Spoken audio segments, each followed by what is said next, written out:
Qu'est-ce que l'EMI? Donc, il s'agit d'une équipe mobile, d'une équipe qui est mobile et pluridisciplinaire. Donc, elle est constituée d'un travailleur social et d'une infirmière, pour l'instant, et donc, qui organise et qui réalise ces interventions sur le mode suivant. Donc, des visites à domicile ou sur le lieu de vie. Donc, pour les personnes qui n'ont pas forcément un lieu de vie défini, ça peut être dans les foyers, dans les centres d'accueil d'urgence, les CHRS en France, ou dans les milieux hospitaliers, ou encore dans les centres résidentiels post-cure. Donc, nous intervenons aussi de manière groupale et collective en développant des activités socio-thérapeutiques individuelles ou de groupe à l'extérieur de la Fondation Phoenix dans la cité. Donc, nous proposons à des personnes très isolées qui n'ont plus de rythme de vie, qui sont complètement décalées dans leur activité journalière, donc nous leur proposons de sortir, d'aller se confronter un petit peu à la réalité, de pratiquer des activités sportives ou autres accessibles à eux, c'est-à-dire qu'ils ne sont pas poussés dans la technicité, mais plus dans l'idée de passer un bon moment avec quelqu'un sans forcément avoir la nécessité d'entrer en relation avec l'autre pour pouvoir les aider par la suite sur un plan beaucoup plus individuel. Donc une interaction entre le travail collectif et le travail individuel. Donc c'est une aide médico-sociale concrète donc pour l'élaboration et la réalisation du projet individuel de suivi qui a été décrit tout à l'heure par mon collègue. Donc effectivement, nous on s'inscrit en plein dans le travail qui est fait dans les centres de la Fondation. Nous sommes un relais, une courroie de transmission.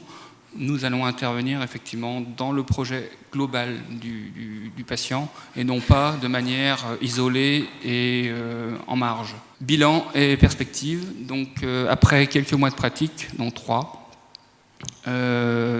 nous avons effectivement beaucoup de demandes de patients qui souhaitent qu'on intervienne à domicile. Les collègues au niveau des centres de la Fondation Phoenix ont bien aussi saisi cet outil pour essayer de faire évoluer certaines situations problématiques. Donc ça fonctionne bien. L'équipe mobile pour l'instant a en charge environ 80 patients, mais on est en progression constante. Les perspectives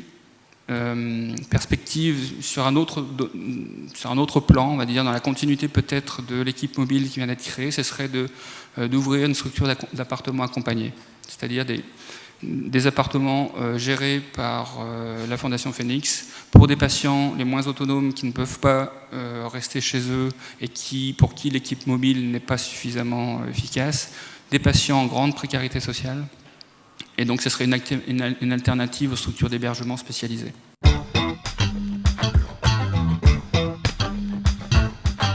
Il y a actuellement 16 CSST et 8 antennes alcoologie. Là encore, c'est insuffisant. Mais depuis 2007 et au 31 décembre 2009, les CSST deviennent des XAPA. Tout le monde sait ce qu'est un XAPA? Centre de soins, d'accompagnement et de prévention en addictologie. C'est-à-dire que toutes les addictions vont être regroupées. Alcool, stupéfiants, addiction sans substance, etc.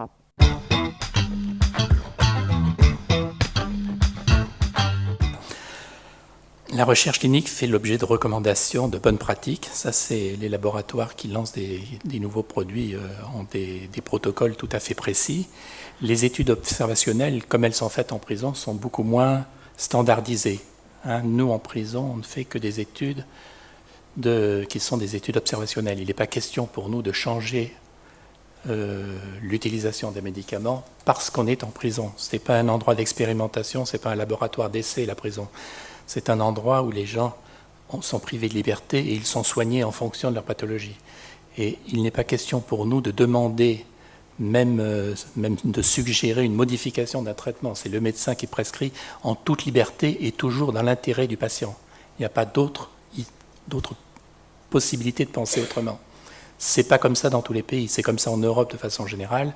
On sait qu'aux États-Unis, par exemple, il y a la possibilité d'obtenir pour des détenus des réductions de peine à condition qu'ils participent à des essais cliniques. En France, évidemment, c'est tout à fait interdit, sachant que la personne détenue est une personne qui est là sous la responsabilité de l'État. Elle doit entrer, elle entre dans son état de santé, mais elle doit ressortir dans le meilleur état de santé possible de prison, et c'est le service médical, l'UXA, qui est responsable de la santé avec toute la liberté et tout le devoir que ça implique, éthique, de traiter les patients au mieux de leur intérêt. Donc, pas question évidemment de faire des essais qui seraient hors de cette optique-là. Voilà, et donc à partir de ce moment-là, on a évidemment des études qui sont moins standardisées parce que ce sont les médecins qui décident en fonction de l'intérêt du patient, et donc nous on observe ce qui se passe, mais on ne peut pas changer un protocole pour cela. Et donc il y a des problèmes méthodologiques, mais qui sont les mêmes que ceux qu'on retrouve en phase 4 de façon générale.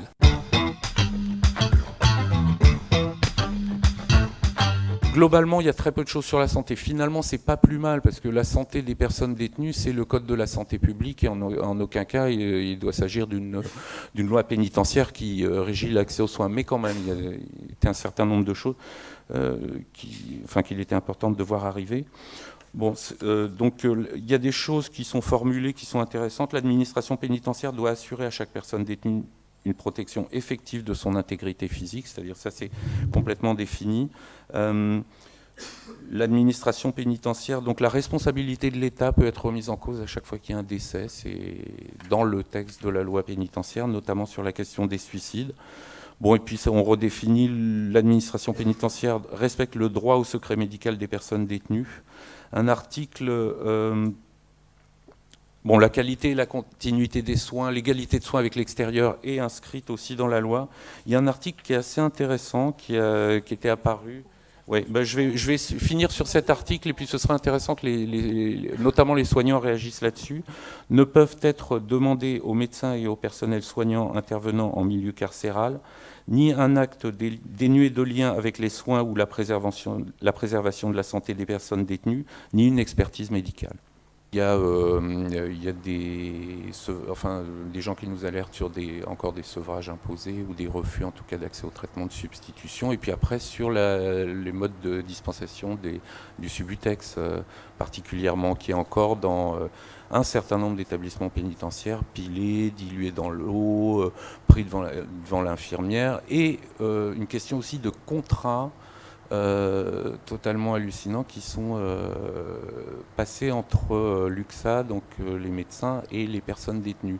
Du type, je m'engage à accepter à chaque fois que le médecin de l'UXA me le demandera un test urinaire, et tout un tas de contraintes, et qui, à rupture du contrat, fait perdre le traitement des choses extrêmement intrusives.